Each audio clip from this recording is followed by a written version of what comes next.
Essentially, what Safewatch allows people to do is build their own private village of people who they trust and with people who've got their back.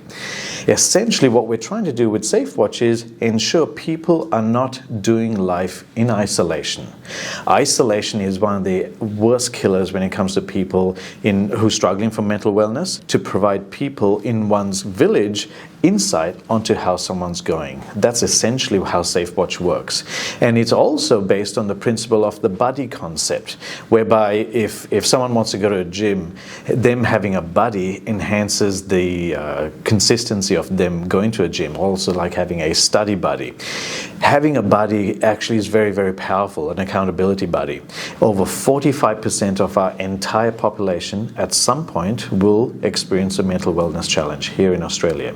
Now, what that means is every person will directly or indirectly be involved, because it's not possible to have someone in your household or your workplace or the sports team going through a challenge and it not impact yourself. So we're literally talking about something that will impact every person in this country. So who is it for? Simply, it's for everybody. The Safewatch isn't designed to be a therapist or replace a therapist. Safewatch isn't a magic pill for someone who's challenged with a mental wellness challenge. When it comes to AI, we love the technology. We have other ventures that use AI significantly. But before I answer the AI aspect and mental wellness, I will go one step up a section and explain this challenge that is currently around the world, and that is loneliness. Loneliness, according to WHO, have deemed it a serious or significant global health challenge. 1 out of every 4 people on the planet, that's 2 billion people, struggle from serious loneliness. Now, there's research that says that people experiencing loneliness has a 4.6x chance of experiencing severe depression. There's other research that connects the dot between loneliness and severe mental wellness challenges. Now, when you look at loneliness, the top 1 or 2 points of feedback from research of those who experience loneliness outlines the following, and that is a lack of authentic relationships. Now, it is for that reason why we haven't gone further to develop this fancy AI bot that would talk to someone at 11:30 at night when they're contemplating whether they want to be here the next day. Because it is very clear that that AI bot is not an authentic relationship. It's the very thing that 2 billion people on the planet are saying that they're lacking. So replacing it with some amazing technology, which it is, will still not pass the test of authenticity. It is very hard to have an AI bot connect with John Smith or Michelle Jones and talk them into the value of them, their life, and why they need to be around for years and decades to come. That's a tough gig for an AI to do that. We had a practitioner who has used Safewatch and now has since gone out and set up his own practice. And if you look up his website, he actually clearly states that to be a patient of his, he would be requiring his patients and their families to actually use Safewatch. He's completely seen the power of using Safewatch in his sessions with his patients to give insights of what happens when the patient is outside his clinical setting. So that's one amazing story from a clinician. Another story we heard from a parent who mentioned that about her 12-year-old daughter. She mentioned for the first time ever,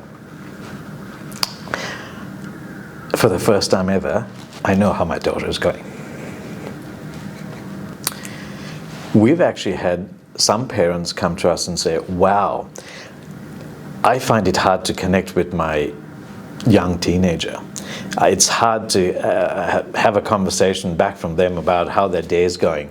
But with Safewatch, it's very easy for them to simply track how they're going. So for the first time now, I have insights into the ups and downs of their day, their week, and their month, which enables me, and it actually doesn't make me go and be pushy to them, but I still have the insights, and then I can be more sensitive and empathetic, but with the awareness of what's going on in their world.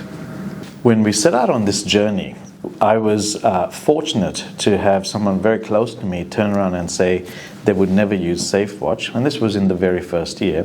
They would never use Safewatch because they would not want to store those thoughts, their mood swings, medication, whatever it may be, in anything technological or an app, because of their fear when it came to it getting exposed. Now, thankfully for that comment, we were actually able to use that not as a deterrent but a differentiator, because we realized 48% of the entire world population have clearly made it known that they do not trust privacy in the hands of either big tech or big government. It's a significant concern for people around the whole world. So what we've done, we created something that's very unique in some disruptive capability, whereby when someone downloads the app and goes and registers, what happens is they have this unique key created and the mold is essentially shattered. What that means is there is no master key or backup key. We say to the market, we keep your data private, even including from us, because our global administrators don't actually have access to the data. We go one step further, we don't even maintain a directory of who is a user. So right now, if the PM of our country is using Safewatch, that's great, but we wouldn't even know, let alone be able to access the data. So we've approached privacy from with some great disruptive technology, where it literally is in the control of each and every individual who and what they want to share. What we see Safewatch as is a lifelong lifestyle companion. Because as someone journeys from their teenage years to the 20s, 30s, 40s, and all the way up to 80s and 100s, hopefully, there would be different seasons in that person's life that would put the tension between the highs and low. So for us, Safewatch is a lifelong lifestyle companion tool, not a here and now, address a need, and now you move on.